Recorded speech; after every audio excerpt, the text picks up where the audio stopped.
Hello everybody, my name is Michael W. Harrison. I'm going to be talking about wrestling. Before I get into talking about wrestling, I want to take a brief moment of silence for my very best friend and my coach in wrestling, Charles Killer Giants.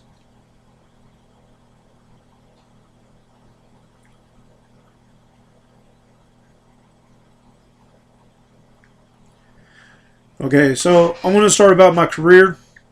Killer allowed me to come to his wrestling events. He allowed me to set up the wrestling ring. He also allowed me to be around the wrestlers in Dyersburg, so I want to give a big shout out to all those guys in Dyersburg, Tennessee, because that's where I first started in wrestling. And I want to say thank you to Killer's family and friends that have been a part of the wrestling business. And the reason why I'm making this video is I've had a lot of questions about why I challenged The Undertaker, and I want to go into the details of why I challenged The Undertaker and why I make my videos on YouTube. That way my family gets to know me. I have a lot of family that has never seen me and hasn't seen me in a long time, and I want them to know about me. I make the videos for them, and I'm not looking to get famous. The reason why I want to be a part of the WWE is just like a bucket list. Every man has a dream, you know, and it's always been a dream of mine to become a wrestler. What better way to end The Undertaker's career than accepting the challenge from a fan? I want to do something that's never been done in the WWE, and that's why I challenged The Undertaker. I have a list of people that I want to say thank you to and a big shout out to. First person I want to give a shout out to from Dyersburg, Tennessee is the guy I wrestled with. His name is Jazz. He gave me my very first chop. The reason why I remember the chop is because it was so loud, it echoed in the building. After the match was over, I got to roll out the ring. Jazz came up to me and gave me a handshake, and all the wrestlers gathered around and was congratulating me on my match. And I want to say thank you, Jazz, for being my first debut in the Dyersburg, Tennessee. I want to give a big thanks to Mike Grimes in Selmer, Tennessee, one of the promoters for Buff Bagwell. Yes, that's Buff the Stuff Bagwell. I have not got to meet you yet, Buff. I've heard a lot of stories about you around Selmer, Tennessee, and one of these days we'll get to wrestle. I want to say I want to give a big thanks to the WWE. Back in the early 90s, actually the WCW and the WWE, back in the early 90s, I lost my father, and the guys that were wrestling at that time became my father. And y'all guys are like family to me. I want to say big thank you to Hulk Hogan. You have been a big inspiration to me in my life. And, you know, every day I watched you in the 90s. I loved you, and then I hate you, and then I loved you again. And I always wanted to wrestle you. So you said in one of your videos anything would be possible. One of these days I hope that we'll be able to wrestle together. Moving on to Sugar Shane Helms, which is known as the Hurricane. I got to meet you in Savannah. I was rooting against you when you was fighting a guy from Japan.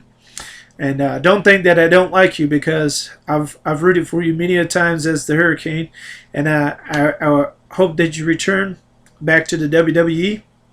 And I want to say thank you to Doink the Clown and his tag team partner, Dice, for taking the time out to come see me in Savannah, Tennessee. I also want to say thank you to beautiful Bobby Eaton. You really took the time to come down to see me as Lazarus and give me tips on becoming a wrestler. I really appreciate all the guys that's taken the time to meet and greet with me in the wrestling business, behind the scenes and inside the ring.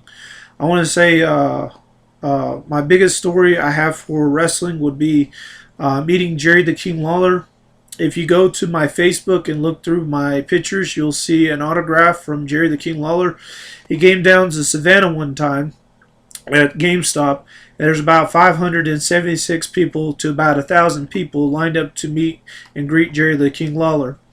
I got up into the line. I finally got to Jerry and I asked him what time the match was. went out to his match. I was sitting beside this lady that had a child. And I'll never forget how fast Jerry was. He entered the building, and this woman was saying, "Jerry, Jerry, over here, come here, Jerry." And I've never seen anybody move so fast in my entire life. Jerry was there like Flash. He was there in a flash, and the woman had asked him if she could have the baby take a picture with him. And I remember he said, "Yes, I'll surely give you a picture."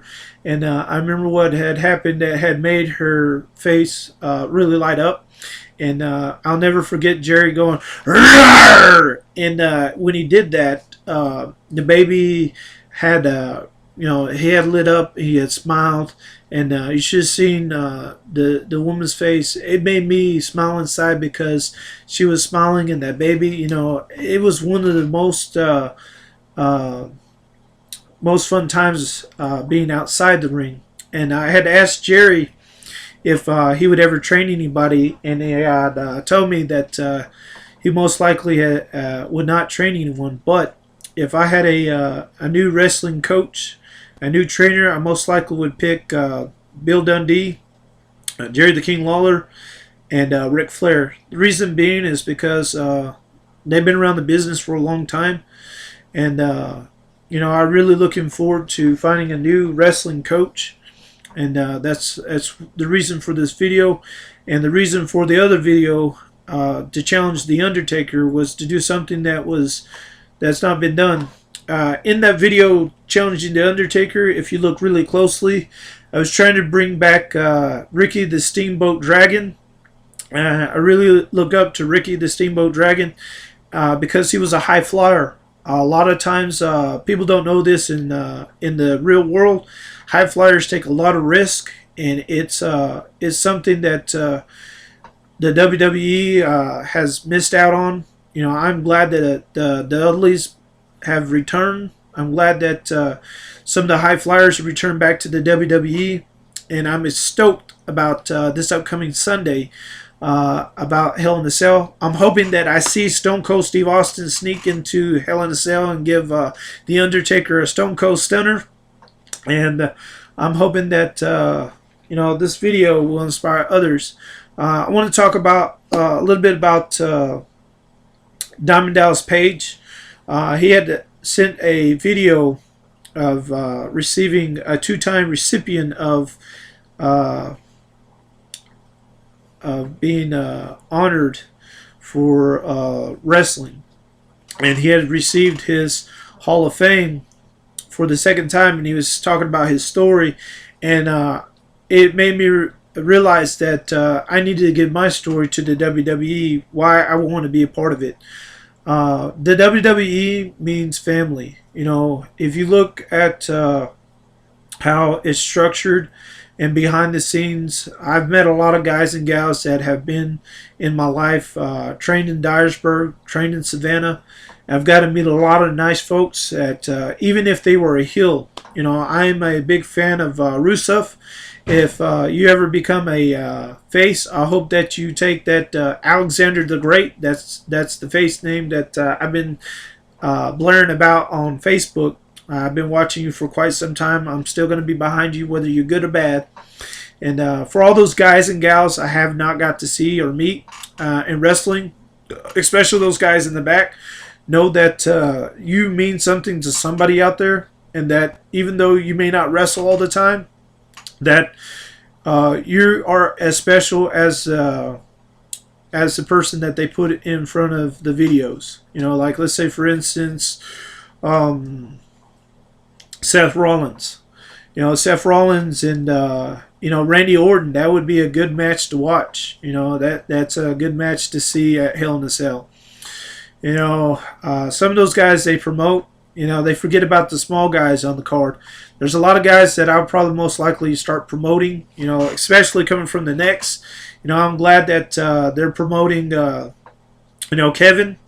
I'm so glad to see that some of these guys are coming into the business and they're doing what needs to be done. And I kind of wish I got my video submitted a little bit sooner for Tough Enough. So hopefully this next time, if they spit out another Tough Enough, that I present this video to the WWE, and the other video of challenging the Undertaker. I'll probably make some other videos of me doing some wrestling, and that way they can see what I do behind the scenes.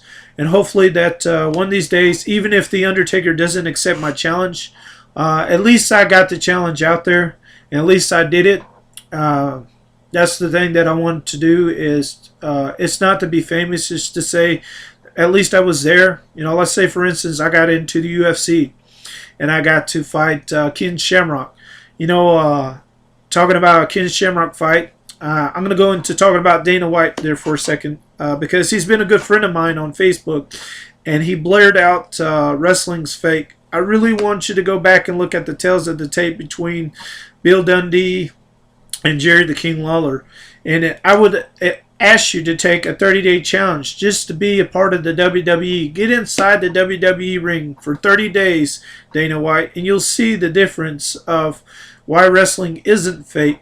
And I do this. I even do one even better. I'll challenge any of your guys in the back to a UFC sanctioned match, wrestling type match, and I'll pin them 1, 2, 3.